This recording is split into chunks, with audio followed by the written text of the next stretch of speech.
perbincangan seputar aktivitas, kisah sukses, masalah, dan berbagai hal yang sedang hangat dibicarakan di masyarakat. Kami hadirkan. Inilah dialog interaktif Luar Studio bersama tim siaran luar Radio Republik Indonesia Palembang. Selamat pagi pendengar, Assalamualaikum warahmatullahi wabarakatuh. Langsung dari Kantor Dinas Ketahanan Pangan dan Peternakan Provinsi Sumatera Selatan. Dialog interaktif Luar Studio membahas tentang tantangan meningkatkan kualitas telur Sumatera Selatan untuk mendaftar pasar internasional. Dan kami juga nantinya akan membuka line telepon bagi Anda yang ingin bergabung bersama kami di 0813 674 88599. Dan tentunya di sini juga telah hadir narasumber kami. Ada Bapak Insinyur Rahmat Mulia Rahab MM selaku Sekretaris Dinas Ketahanan Pangan Provinsi Sumatera Selatan. Selamat pagi Bapak, Assalamualaikum. Waalaikumsalam, selamat pagi Pak Adit. Dan juga ada Dr. Hewan Ferry Edi Kusuma selaku Pejabat Otoritas Veteriner Kabupaten Banyuasin. Selamat pagi, Assalamualaikum. Waalaikumsalam warahmatullahi wabarakatuh. Dan tentunya juga ada Dr. Hewan Jafrizal MM selaku Ketua PDHI Sumatera Selatan yang nanti akan bergabung bersama kita melalui line telepon. Selamat pagi Pak Jafrizal. Selamat pagi Mas Adit. Sehat selalu Pak Jafrizal. Ya? Cukup jelas Pak Jafrizal? Ya, cukup jelas. Baik. Namun ya, pendengar kami ulangi lagi bagi Anda yang ingin ikut bergabung dalam dialog interaktif pada pagi hari ini bisa melalui di line telepon 0813 674 88599. Ya, langsung saja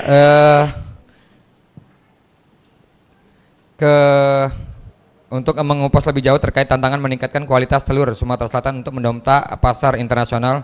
Kita ke Pak Sekretaris Dinas Ketahanan Pangan Provinsi Sumatera Selatan, Bapak Rahmat.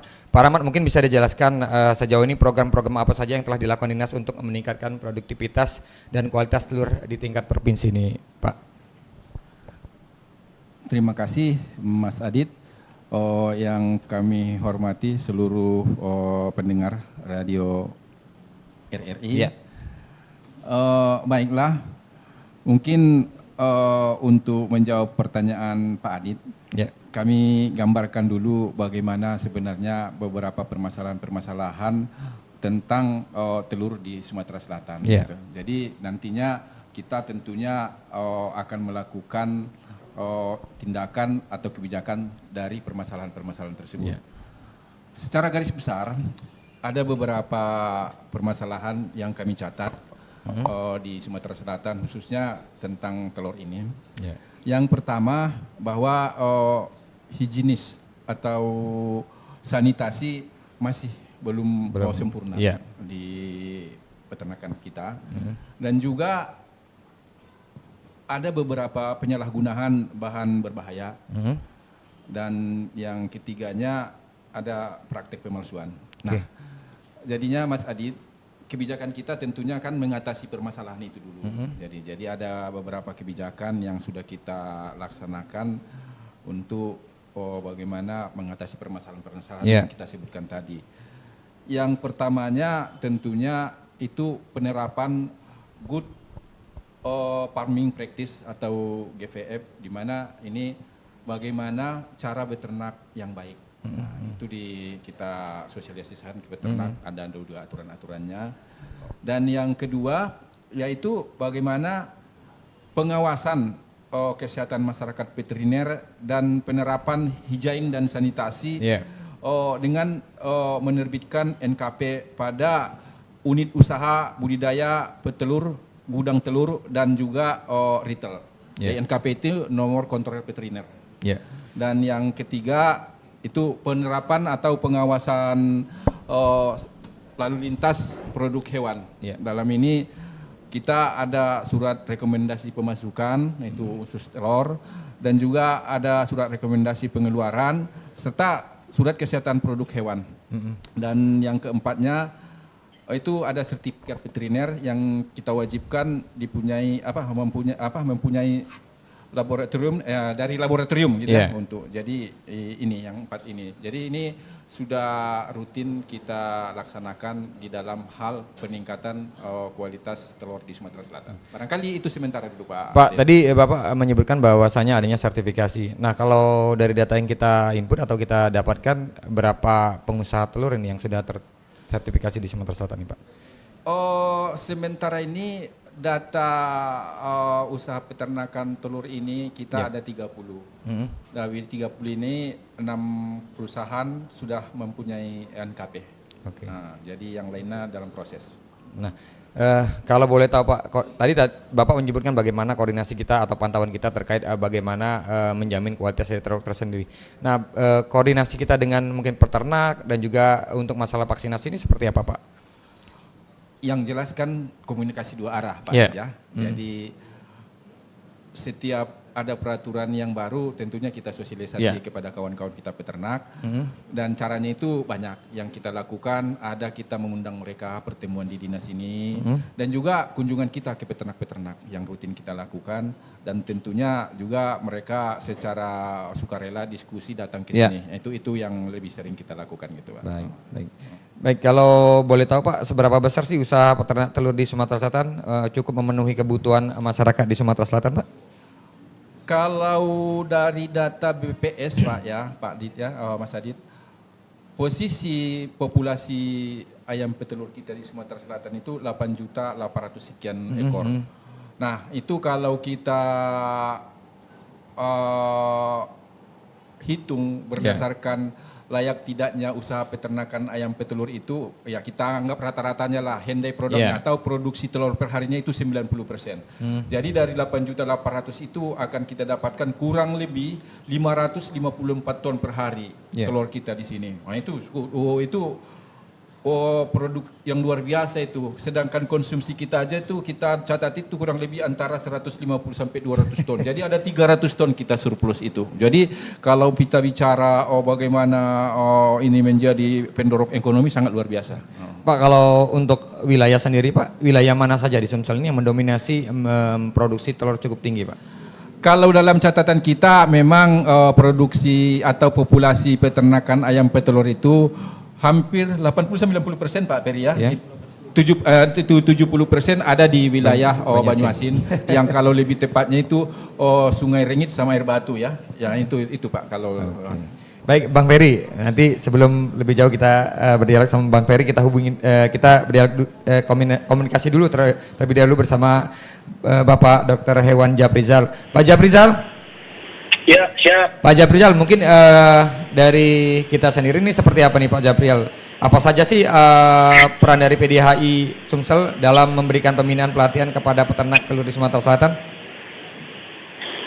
Ya, selamat pagi semua pemirsa RRI dan selamat pagi juga untuk narasumber Pak Rahmat dan Dr. Ferry ya. Ini terkait dengan peran Dr. Hewan ini tentu saja bagian dari apa yang disebutkan oleh Pak Ahmad tadi. Ya. Dr. Hewan yang saat ini bekerja di peternakan itu cukup banyak, ya.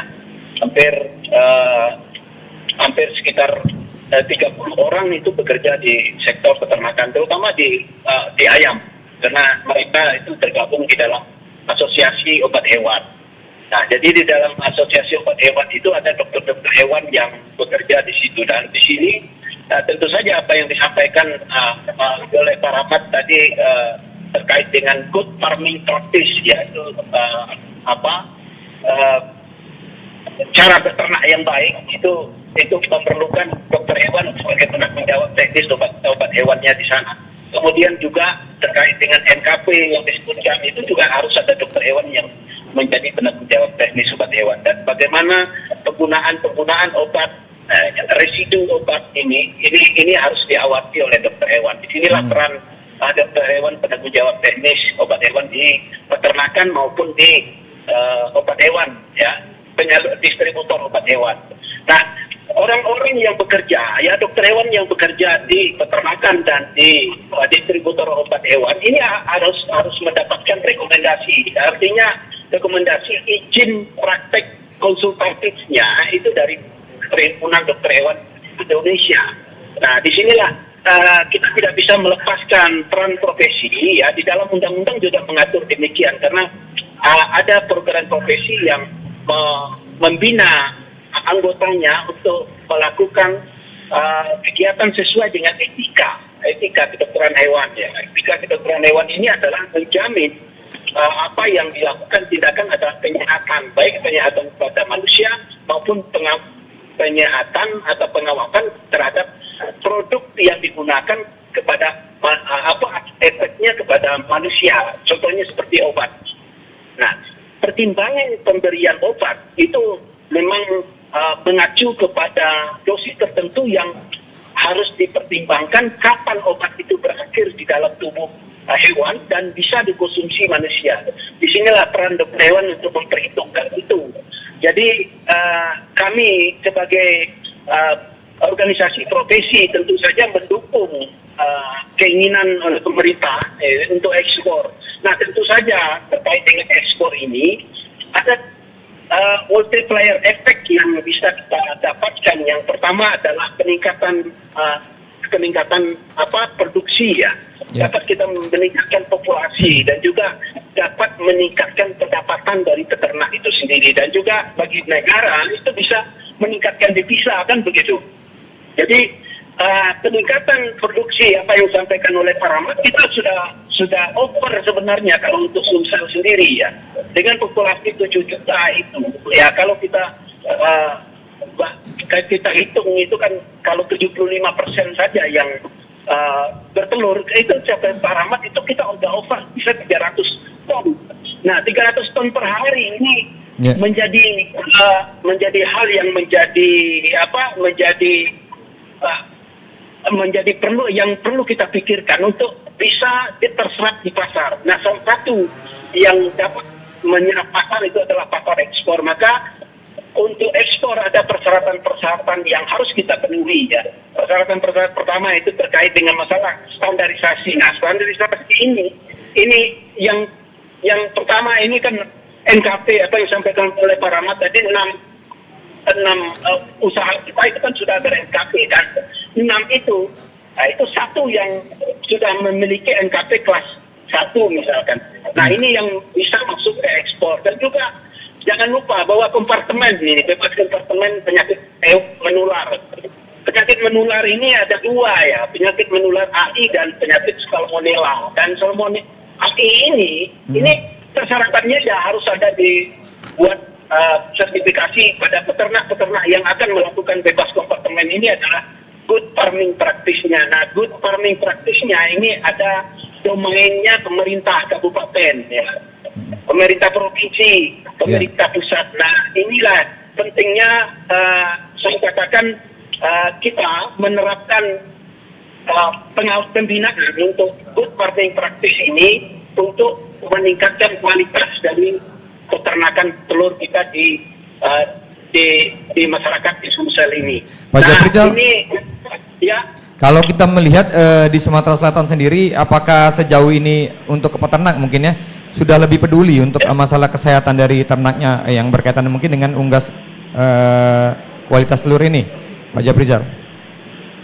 Iya, kalau kita lihat ini sebenarnya kalau tanpa sosialisasi ya yang gencar yang harus kita lakukan, ini adalah tugas kita ini, kita semua untuk melakukan sosialisasi bahwa pentingnya keamanan pangan asal telur ya, ini bagi masyarakat itu. Kenapa? Ada beberapa penyakit yang bisa menular kepada mereka. Ya, kedua, ada ancaman residu antibiotik yang bisa membahayakan mereka. Nah, ini yang perlu kita tingkatkan aware-nya masyarakat untuk bisa baik itu masyarakat peternak maupun masyarakat yang berkonsumsi. Nah, inilah peran kita sebenarnya. Bagaimanapun juga, ya apabila masyarakat yang mengkonsumsi ini tidak aware terhadap itu, tapi di peternaknya ini menjadi tugas kita untuk melakukan good practice ini yang mensertifikasi ini kan untuk peternakan yang ada di wilayah kabupaten ini, kabupaten kota itu pemerintah kabupaten kota yang mensertifikasi. Apabila peternakan itu berada di lebih dari 2 kabupaten kota, maka provinsi yang harus melakukan sertifikasi. Dan apabila untuk kualitas ekspor, ya, kualitas ekspor ini pemerintah pusat yang melakukan sertifikasi, maka tugas kita adalah sekarang menghitung berapa banyak yang kita lakukan sertifikasi untuk produk-produk peternakan peternak ini. Yeah. Nah, sehingga setelah kita mendapatkan sertifikasi ini, ya, nanti kita baru meningkatkan lagi ke menjadi NKP. Nah, NKP kemudian kita baru meningkatkan ke bebas kompartemen gitu. Baik. Pak Japrizal, tahan sebentar, nanti kita berdialog lagi. Kita ke Dr. Hewan Ferry Edi Kusuma selaku pejabat Otoritas Veteriner Kabupaten Banyuasin. Bang Ferry, tadi Pak Rahmat menyebutkan bahwasanya Kabupaten Banyuasin ini menjadi salah satu sentral untuk telur sendiri. Nah, dari kita sendiri ini seperti apa nih mengontrol seluruh peternak atau mungkin mereka yang berusaha di bidang telur ini sendiri, Bang Ferry? Oke, makasih. Selamat pagi para pemirsa RRI. Ya. Kami dari Banyuasin sudah melakukan beberapa tahap pendekatan, apalagi ini tahun-tahun ini sudah gencar istilahnya penerapan NKV. Alhamdulillah dengan penerapan NKV ini kita lebih dekat dengan para peternak. Sedikit yang dahulu para peternak ini takut istilahnya menghadapi kita, sedikit demi sedikit sekarang sudah welcome kepada kita, alhamdulillah, dan kita sudah masuk database itu sekitaran 30-an peternak dan sudah mendapatkan sertifikasi itu NKP sudah 6 peternak. Itu sudah kemajuan yang selama ini kita sangat kesulitan untuk memasuki wilayah peternakan itu sendiri, karena kita sih wajar dengan peternak kita ini masih awam, masih mungkin ada ketakutan, tidak tahu istilahnya ketakutan terhadap dinas itu apa gitu. Cuman kita alhamdulillah sekarang sudah melakukan pendekatan dan kita melakukan sosialisasi termasuk pengamanan biosecurity terhadap kualitas telur. Kita juga kerjasama dengan Balai Veteriner Lampung untuk pengujian produk hewan dari telur ini. Berarti semacam studi banding lah ya dengan Lampungnya. Nah, Bang Ferry, kalau kita lihat sejauh ini di Banyuasin sendiri untuk masalah ini sendiri, penyakit unggas apa sih yang sering ditemukan? Untuk pengamatan yang baru-baru ini seperti penyakit CRD kompleks ya. Lebih banyak penyakit yang sekarang ini infeksi bakterial. Jadi penanganannya harus memberikan antibiotik, terus penanganan biosecurity yang ketat, dan ada beberapa vaksin penyakit yang disebabkan oleh virus seperti ND ya, dan itu penanganannya sudah melakukan vaksinasi, dan peternak sini sudah istilahnya sudah paham ya, untuk penanganan, apalagi mereka sudah kerjasama dengan pihak swasta, mereka sudah kerjasama dengan pihak swasta untuk melakukan pengobatan dan penanganan. Tugas kita dari dinas mengawasi istilahnya kegiatan vaksinasi, kegiatan biosecurity itu harus sudah dilakukan dengan tepat istilahnya.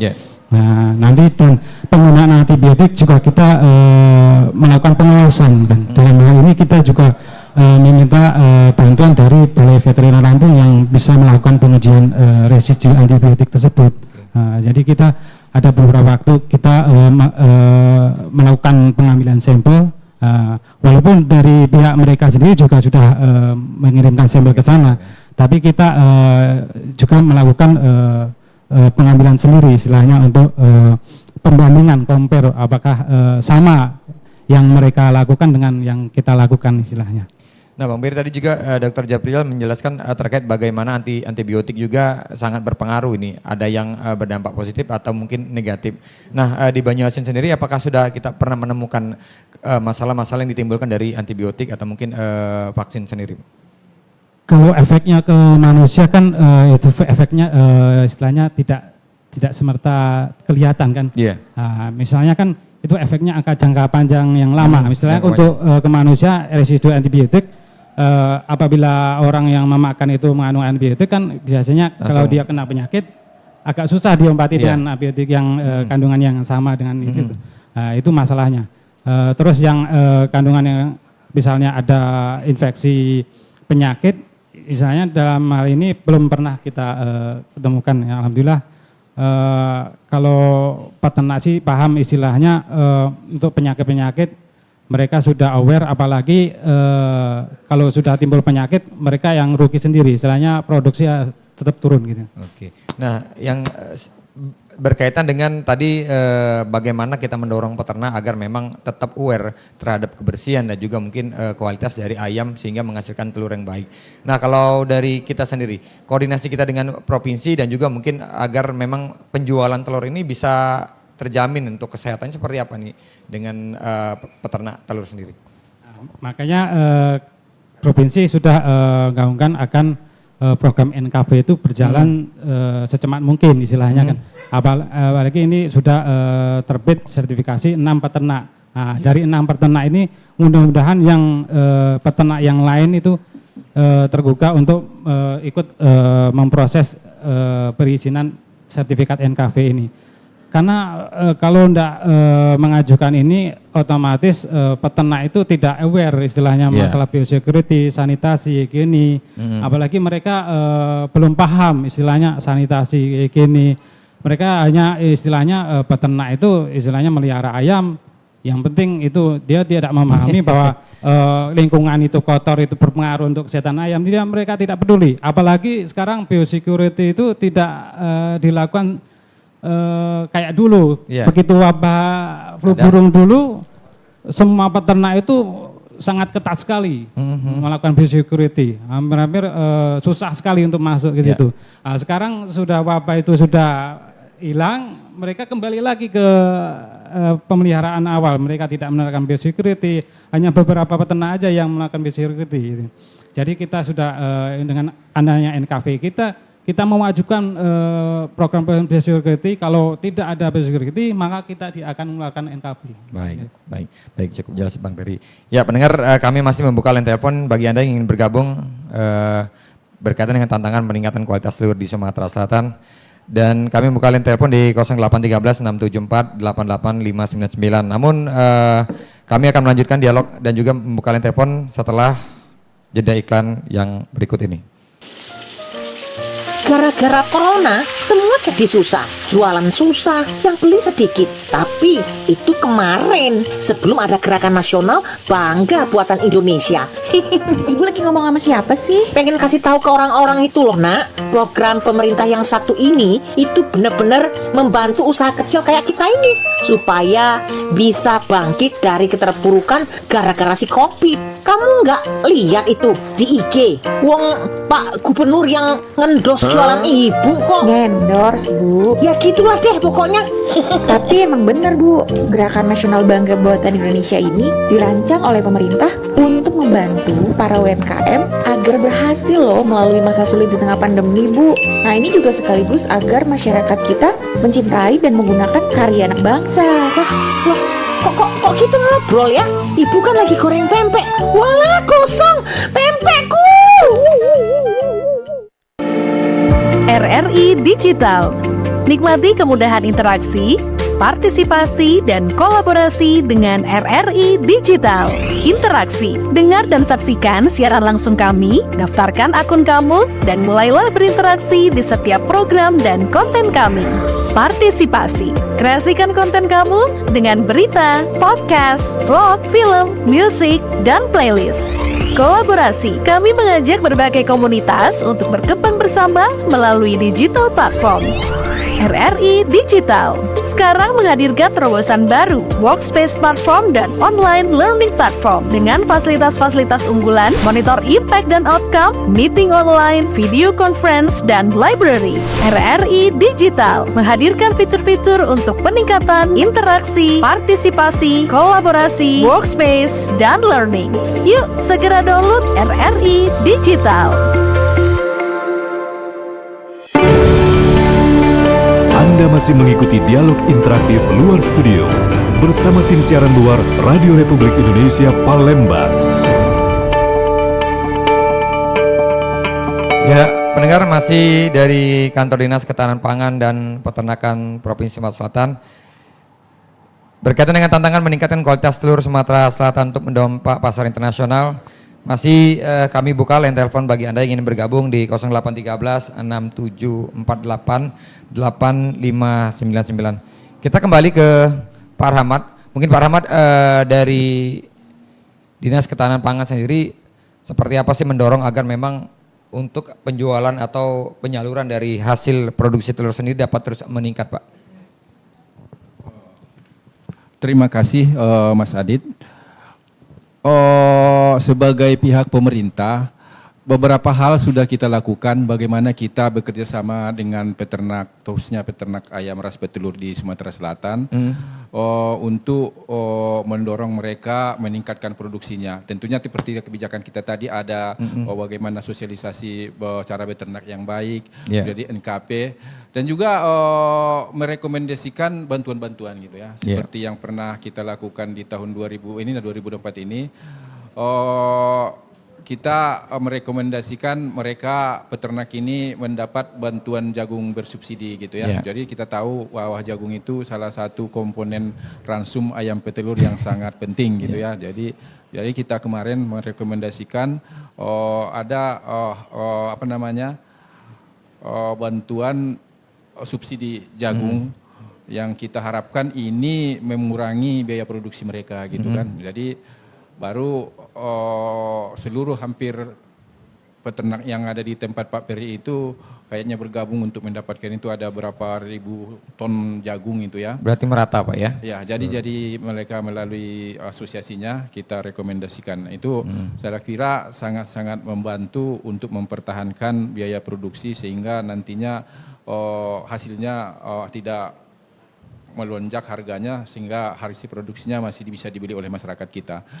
Di samping tadi yang saya sebutkan ada 3 langkah itu, tapi mungkin saya menyoroti dulu Pak Adit ya. Tadi bahwa kita dari Dr. Japrijal Pak Peri ini sebenarnya tadi ngomongnya NKP ya, tapi Mas Adit tidak menanya sama-sama sebenarnya NKP itu apa gitu. Kan Pak pendengar sebenarnya itu yang lebih penting. Sebenarnya NKP ini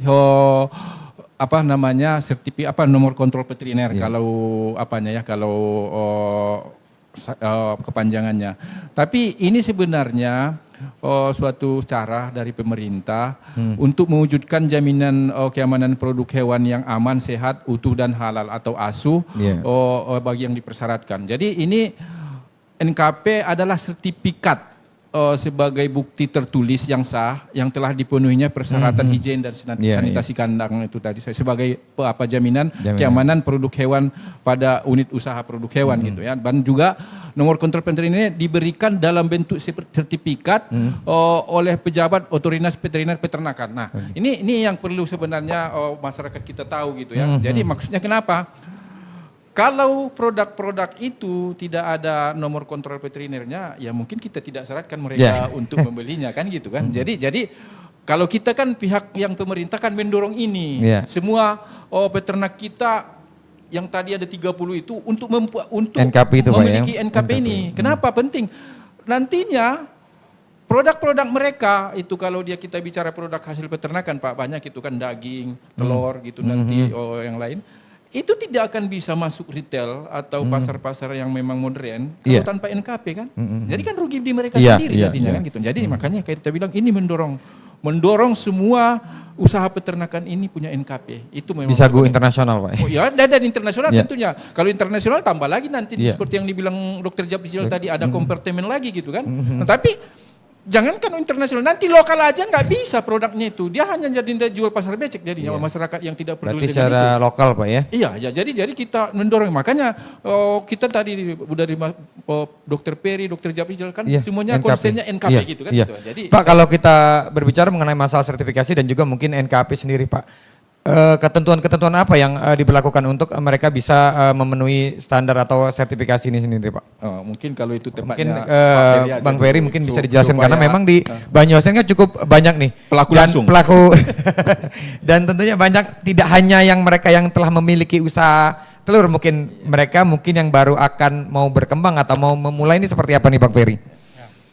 perlu digarisbawahi yang tadi disebutkan oleh Pak Rahmat bahwa 30 peternak itu yang masuk istilahnya baru mengajukan berkas istilahnya. Istilahnya mengajukan berkas NKP istilahnya. Jadi bukan 30, masih lebih dari, kalau di Banyuasin ini akan sekitaran 100-an lebih peternak itu. Nah, makanya lewat RRI ini saya ingin menyampaikan bahwa apabila ada peternak dari Banyuasin atau di Sumsel ini yang mendengar bahwa yang belum mengajukan berkas istilahnya tolong segera mengirimkan kepada kami. Tidak sulit istilahnya. Bisa berkas itu kirimkan lewat WA, bisa istilahnya kirim kami ke dalam bentuk PDF. Syarat apa sih yang perlu dikirimkan? Misalnya seperti mudah aja, seperti KTP, fotokopi KTP, NPWP, terus NIB, terus surat keterangan domisili usaha peternakan. Cukup mudah istilahnya. Simpel ya Pak. Baik, kita tahan terlebih dahulu, kita simak yang mau lewat terlebih dahulu. RRI Digital. Nikmati kemudahan interaksi, partisipasi, dan kolaborasi dengan RRI Digital. Interaksi, dengar dan saksikan siaran langsung kami, daftarkan akun kamu, dan mulailah berinteraksi di setiap program dan konten kami. Partisipasi, kreasikan konten kamu dengan berita, podcast, vlog, film, musik, dan playlist. Kolaborasi, kami mengajak berbagai komunitas untuk berkembang bersama melalui digital platform. RRI Digital sekarang menghadirkan terobosan baru, workspace platform dan online learning platform dengan fasilitas-fasilitas unggulan, monitor impact dan outcome, meeting online, video conference, dan library. RRI Digital menghadirkan fitur-fitur untuk peningkatan interaksi, partisipasi, kolaborasi, workspace, dan learning. Yuk segera download RRI Digital. Anda masih mengikuti dialog interaktif Luar Studio bersama tim siaran luar Radio Republik Indonesia Palembang. Baik pendengar, masih dalam dialog interaktif Luar Studio langsung dari Kantor Dinas Ketahanan Pangan dan Peternakan Provinsi Sumatera Selatan. Dan kita juga telah kehadiran Bapak Ruzwan Effendi selaku Kepala Dinas Ketahanan Pangan dan Peternakan Provinsi Sumatera Selatan. Terima kasih Bapak. Assalamualaikum. Terima kasih. Assalamualaikum warahmatullahi wabarakatuh. Selamat pagi pendengar RRI dimanapun berada. Mohon maaf kami baru bisa bergabung karena ada kegiatan tadi. Baik. Pak Rizwan, langsung saja Pak. Tadi kita juga sudah mengupas terkait bagaimana peran dari provinsi atau mungkin dari Dinas Ketahanan Pangan Peternakan dalam mengupayakan telur yang sehat, bagaimana menyalurkan dari hasil dari UMKM peternak telur ini sendiri. Nah, kalau dari Bapak sendiri Pak, upaya yang dilakukan dari pemerintah provinsi atau mungkin Dinas Ketahanan Pangan dalam menjamin bahwasanya telur yang dikeluarkan tadi juga telah dijelaskan oleh Pak Rahmat terkait bagaimana telur yang sehat dan juga bagaimana upaya dari pemerintah dalam mensosialisasikan agar peternak telur ini bisa memberikan kualitas telur yang baik. Nah, kalau dari Bapak sendiri seperti apa Pak? Langkah-langkah yang sudah dilakukan agar memang tidak hanya lokal Pak, taraf internasional mereka bisa berjualan Pak. Oke, terima kasih pemirsa RRI dimanapun berada. Tentunya kami apresiasi apa yang dilakukan oleh RRI siaran di luar ya. Nah ini merupakan salah satu terobosan atau inovasi yang memang harus kita dukung. Nah, alhamdulillah Dinas Ketahanan Pangan dan Peternakan ditunjuk untuk menjadi salah satu tempat untuk melaksanakan hal tersebut.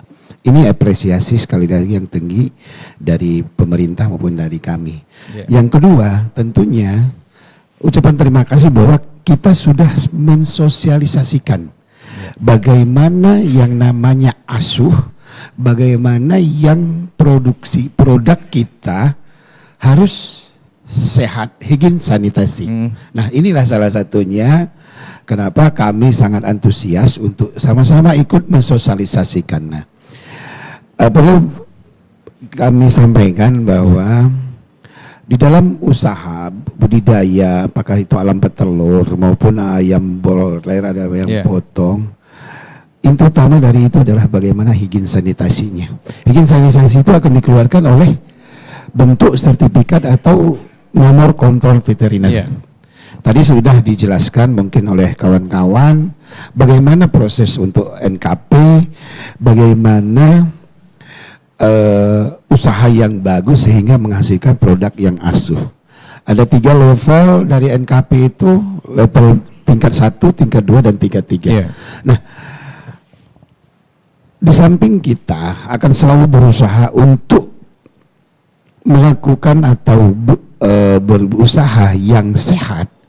Tentunya kita dari pemerintah juga mengajak seluruh peternak untuk mengikuti aturan, bukan mengikuti dalam arti yang memberatkan mereka, tapi ini yang memang harus diterima oleh masyarakat, yaitu makanan bergizi dan sehat. Yeah. Nah, salah satunya tadi, kalau ini NKP, kalau nanti di ketahanan pangan itu harus ada label prima maupun PSAT, dan ini satu kesatuan yang harus saling mendukung.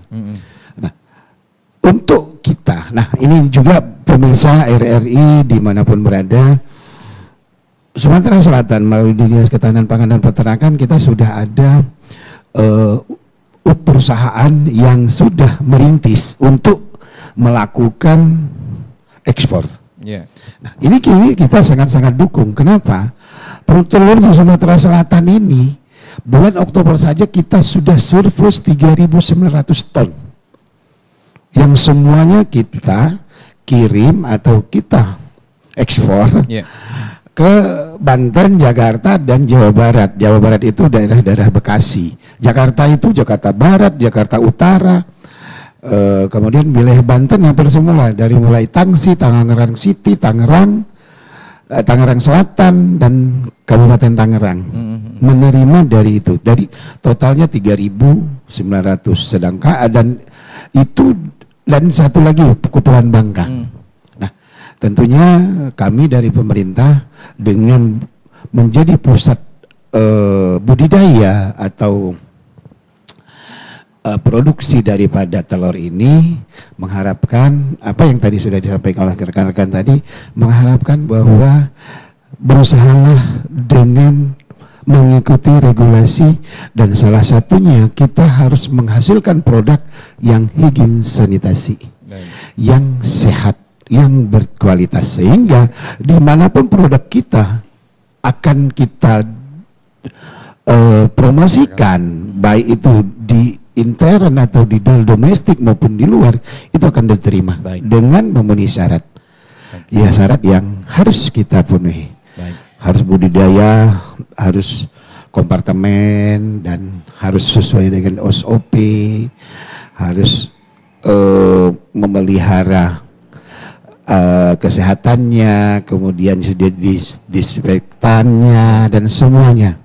Itu mungkin yang perlu kami sampaikan. Dan ini kita akan selalu berusaha dan terus menerus untuk mengajak semuanya, apalagi perusahaan-perusahaan yang ada. Ada 30 perusahaan yang selalu mengirim ke wilayah luar. 30 perusahaan, berarti cukup banyak, dan populasinya juga cukup tinggi. Yang semuanya hampir 80-90% itu di wilayahnya Pak Peri sebagai POP. Ini harus di backup beliau ini.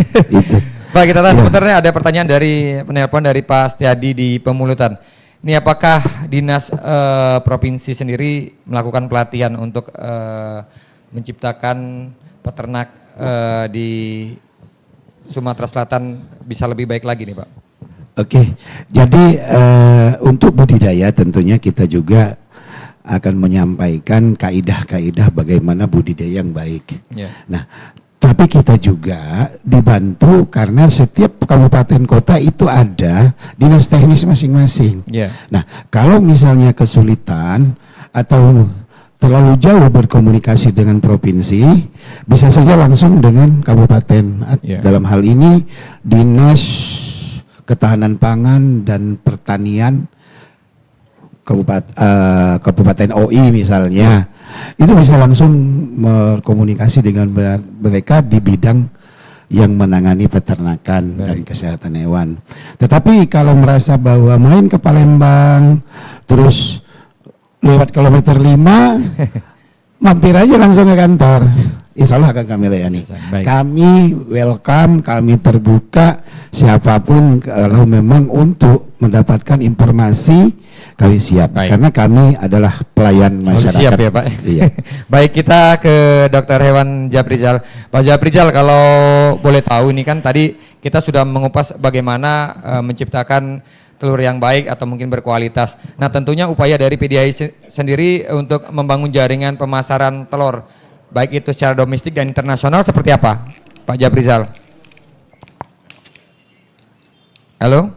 Ini kan, halo? Ya. Halo? Ya. Halo, kedengaran ya? Ya, jelas Pak Japrizal. Ya, jadi peran dokter hewan di dalam sistem atau peternakan ini adalah terkait dengan masalah kesehatan sebenarnya. Yeah. Ya, tentu saja terkait dengan kesehatan ini tidak bisa kita melihat penyakit itu hanya dari suatu penyakit itu sendiri, tapi kita harus melihat dari manajemen, dari makan, dari tata laksana. Inilah yang menyebabkan satu sistem itu peternakan itu dokter hewan itu menjadi kesehatan hewan itu menjadi kunci untuk meningkatkan produktivitas gitu. Juga terkait dengan masalah keamanan kesehatan dari produk yang dihasilkan itu sendiri. Nah, terkait dengan itu tentu apa yang saya sampaikan sebelumnya bahwa dokter hewan ini harus mengawasi penggunaan obat. Ya, penggunaan obat. Penggunaan obat itu tidak saja obat yang diberikan oleh dokter hewan, tapi kan juga ada di pakan. Ya. Jadi penggunaan antibiotik, hormon dan segala macam yang berhubungan dengan peningkatan untuk meningkatkan produktivitas yang digunakan itu yang berpengaruh kepada manusia itu harus diawasi. Nah, itulah makanya setiap peternakan itu wajib memiliki dokter hewan penanggung jawab teknis. Nah, tapi peternakan yang kelas mana yang wajib itu adalah peternakan kelas menengah. Bagaimana kelas kecil? Ya, nah kita ini sekarang ya terkait dengan NKV misalkan itu baru ada NSPK, norma standar prosedur hanya yang untuk kelas menengah ke atas. Ya. Tapi kelas kecil bagaimana? Orang yang punya 10.000, orang yang punya 5.000, apakah dia harus memiliki dokter hewan penanggung jawab? Nah, inilah yang perlu kita pikirkan karena terbatasnya dokter hewan di lapangan dan juga di pemerintah terutama ya. Kemudian juga di lapangan juga ya kesulitannya untuk mendapatkan dokter hewan ini terbatas sekali sekarang ya. Jadi ada beberapa peternakan itu butuh dokter hewan, tidak ada dokter hewan. Ya. Yang digunakan adalah sarjana peternakan itu nggak bisa. Kenapa? Karena ada etik di situ ya, sumpah di situ. Ya.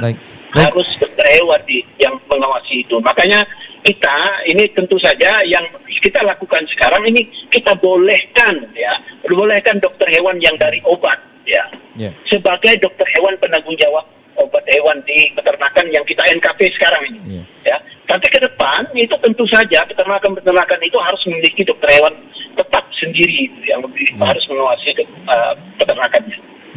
Baik dokter, kalau kita lihat nih Sumsel ini cukup besar ini menghasilkan telur. Nah, kalau untuk masuk ke taraf ekspor sendiri ada ketentuan atau standar untuk kesehatan yang harus dipenuhi oleh peternak sendiri, dokter? Ya, jadi standar ekspor dan standar untuk konsumsi domestik ini sama saja ini, ya kan? Ekspor itu adalah yang menetapkan di sana dan negara yang pengimpor. Terus yang domestik ini kan juga menjadi tanggung jawab kita. Ya sebenarnya kalau bisa kita, ini kan memang standar ekspor dengan standar konsumsi lokal itu sama, ya kan? Jadi kita harus bersiap di situ. Maka yang perlu kita lakukan sekarang adalah mensertifikasi cara beternak yang baik itu di semua peternakan yang ada di wilayah Sumatera Selatan. Ya, itu kita lakukan sertifikasi. Ya, kemudian setelah itu baru kita ajak untuk sertifikasi NKV, nomor kontrol veteriner itu. Ya. Nah, inilah kita kalau sudah sampai di nomor kontrol veteriner, kita sudah memberikan jaminan kepada masyarakat ya baik masyarakat internasional apabila itu akan dilakukan ekspor maupun ke masyarakat lokal yang memang ini menjadi tanggung jawab kita. Gitu. Baik dokter. Kita ke Dokter Ferry mungkin. Dokter Ferry, kalau di Banyuasin sendiri kan tadi kita mendata cukup tinggi nih peternak telur. Nah, bagaimana kita meminimalisir atau mungkin menghindari terjadinya keluhan dari warga sekitar, karena memang tentunya berkaitan dengan masalah kesehatan hewan dan juga telur ini sendiri sangat bersentuhan langsung dengan lingkungan sekitar. Nah, bagaimana kita menghindari terjadinya perselisihan atau mungkin keluhan dari warga-warga yang berada di peternakan sendiri, Bang Ferry? Oke, baik. Memang kendala kita dengan peternakan itu adalah istilahnya yang sering terjadi itu keluhan dari masyarakat itu adalah bau dan lalat. Iya. Nah, makanya kita mengedukasi peternak, mendorong peternak agar semaksimal mungkin menjaga peternakannya agar membasmi lalat secara maksimal dengan memakai obat-obat tertentu yang sudah direkomendasikan dan mengaplikasikan obat-obat yang sudah direkomendasikan oleh pemerintah agar tidak meningkatkan bau ke lingkungan sekitarnya. Masalahnya karena sekarang ini peternakan petelur ayam petelur yang di air batu ini sangat berdekatan dengan pemukiman. Nah, ini yang masalah yang kami hadapi sekarang ini, dan perizinan mereka dalam hal ini masih terkendala oleh dengan perda yang kami lagi buat. Nah, makanya untuk mengatasi hal tersebut makanya usaha dari peternak lah yang istilahnya secara maksimal mungkin memberikan pengendalian terhadap dampak-dampak yang mungkin ditimbulkan oleh peternakan tersebut. Nah, istilahnya yang sering terjadi adalah komen lalat lah istilahnya. Nah, itulah. Nah, berarti ada ketentuan ya, Bang Ferry, saat mereka akan membuka usaha ini sendiri seperti apa nih dengan lingkungan sekitar? Kalau untuk dia membuka usaha yang baru, dia harus koordinasi dengan dinas kami istilahnya kan. Di mana ya lokasi yang diperbolehkan untuk membuka usaha peternakan. Nah, makanya kita akan nanti ke dinas tata ruang yang bisa memetakan bahwa daerah itu bisa untuk mendirikan peternakan. Nah, makanya kita sampaikan kepada masyarakat yang ingin membuka peternakan, tolong koordinasikan dulu dengan pemerintah bahwa kita akan mengarahkan bagaimana lokasi yang tepat untuk mendirikan peternakan agar nanti tidak bermasalah dengan wilayah pemukiman misalnya. Baik, ke Pak Raswan ini ada yang ingin bergabung, ada dari kolom pertanyaan terkait bagaimana peran teknologi informasi dalam meningkatkan efisiensi produksi pemasaran telur ayam. Ini Pak Raswan. Terima kasih pemirsa pendengar RRI dimanapun berada. Memang teknologi ini memang harus kita ikuti dan juga harus kita siapkan. Kami dalam hal memberikan sosialisasi, memberikan informasi, banyak yang medsos atau IG yang hampir semua kabupaten kota juga buat seperti itu. Jadi tidak terlalu sulit untuk bisa berkomunikasi bagaimana, apakah itu dalam hal pengendalian penyakit, dalam hal budidaya ini di IG saya itu sendiri atau di medsos itu kita bisa berkomunikasi langsung. Saya ada beberapa kali yang DM ke saya, Pak, bagaimana cara lalu lintas hewan? Ya, kami fasilitasi dan alhamdulillah itu bisa berjalan dengan baik. Jadi bagi pemirsa atau pendengar RRI dimanapun berada bisa menggunakan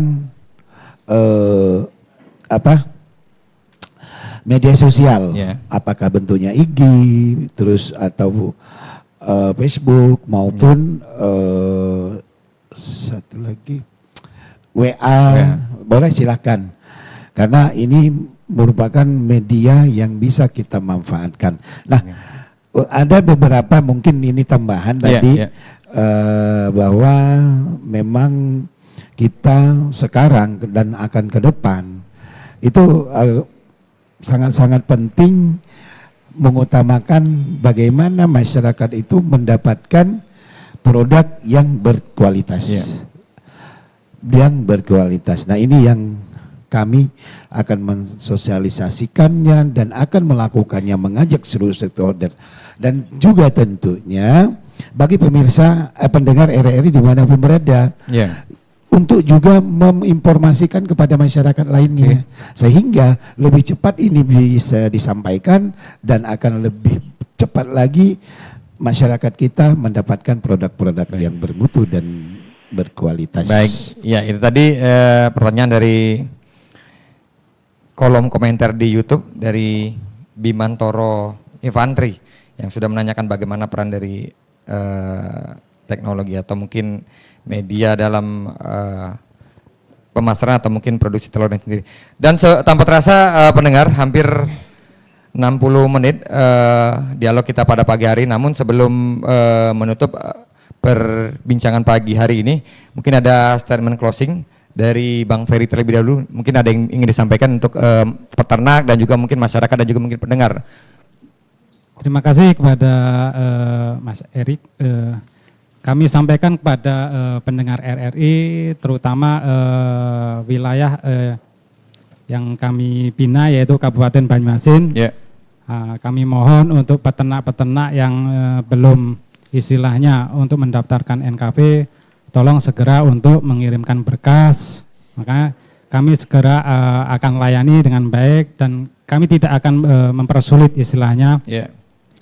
Terus bagi masyarakat yang ingin membangun peternakan, jangan lupa atau jangan takut untuk berkoordinasi lagi dengan pemerintah Kabupaten Banyuasin, terutama Dinas Perkebunan dan Peternakan Kabupaten Banyuasin, agar nanti tidak salah dalam memilih lokasi. Kalau sudah salah memilih lokasi, terpaksa harus dibongkar peternakannya.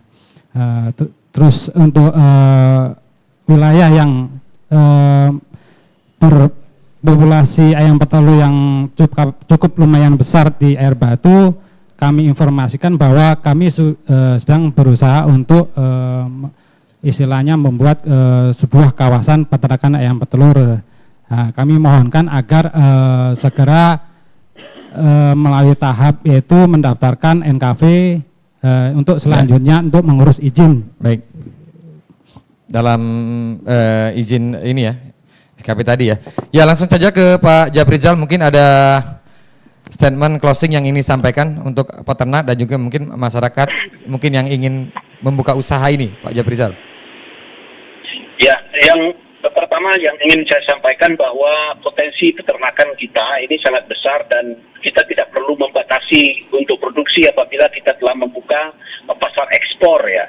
Nah, pasar ekspor ini juga apabila sudah kita buka pasar kualitas pasar ekspor ini juga bisa menutupi pasar impor yang kita lakukan sekarang. Ya, kita tidak menutup tidak bisa mengelak dengan adanya impor. Kita masih mengimpor telur ya. Telur yang tanpa ini ya. Tanpa tanpa kangkang ya. Nah, itu kita ya kuning telur itu kita masih impor. Nah, ini standar ini yang harus kita bisa substitusi ya. Jadi jangan sampai ini diambil oleh negara-negara pengimpor maksudnya. Nah, ini satu hal yang perlu kita tingkatkan adalah kualitas dari produk dalam negeri kita. Ini salah satu langkah yang harus kita lakukan untuk membuka pasar ekspor dan menutup pasar impor kita. Ya.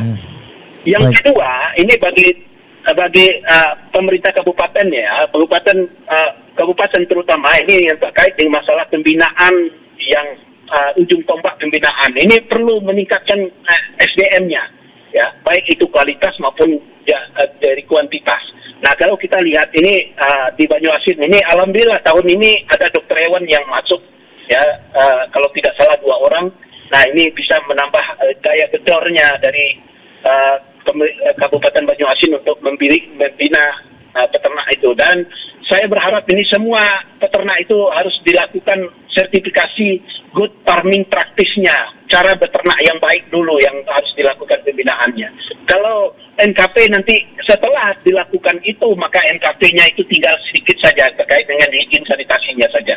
Ya, jadi kita tidak lagi kepada masalah dasarnya. Baik. Nah, yang terakhir yang ingin saya sampaikan bahwa kerjaan yang sebesar ini tidak bisa kita lakukan sendiri, maka organisasi-organisasi yang bergerak misalkan di obat-obatan, ASOHI, ya, PDHI, para petindu, PPL, ya, ini harus kita libatkan untuk bisa meningkatkan kualitas dari produk peternakan kita. Baik. Itu saja, terima kasih. Baik, ke Pak Ruswan dari dinas sendiri seperti apa nih?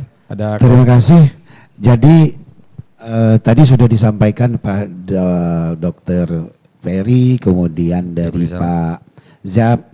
Sebenarnya intinya bagaimana kita memproduksi dan bagaimana kita meningkatkan kinerja kita, ini yang perlu. Nah, ini juga mohon dukungan dari seluruh masyarakat.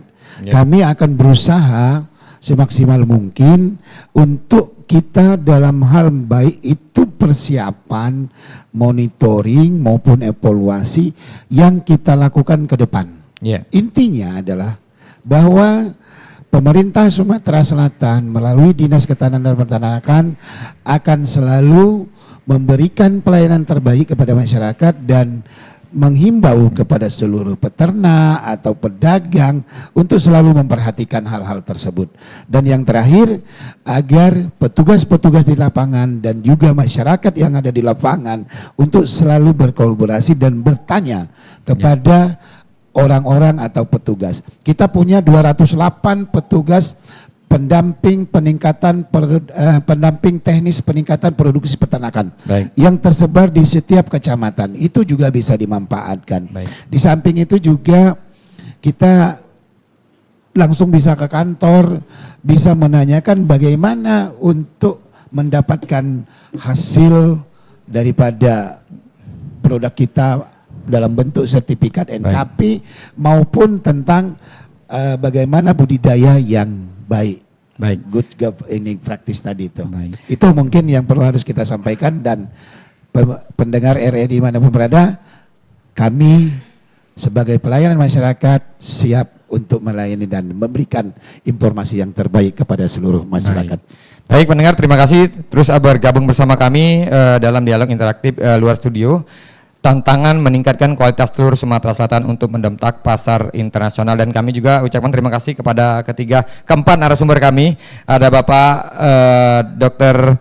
Insinyur Ruswan Effendi MM selaku Kepala Dinas Ketahanan Pangan dan Peternakan Provinsi Sumatera Selatan, Bapak Insinyur Rahmat Mulyarap MM selaku Sekretaris Dinas Ketahanan Pangan Provinsi Sumatera Selatan, Dr. Hewan Japrijal MM selaku Ketua PDHI Sumatera Selatan, dan juga tentunya Dr. Hewan Ferry Edi Kusuma selaku Pejabat Otoritas Veteriner Kabupaten Banyuasin Sumatera Selatan. Saya Aditya Abrianto bersama rekan kerabat kerja yang bertugas mengucapkan terima kasih. Assalamualaikum warahmatullahi wabarakatuh.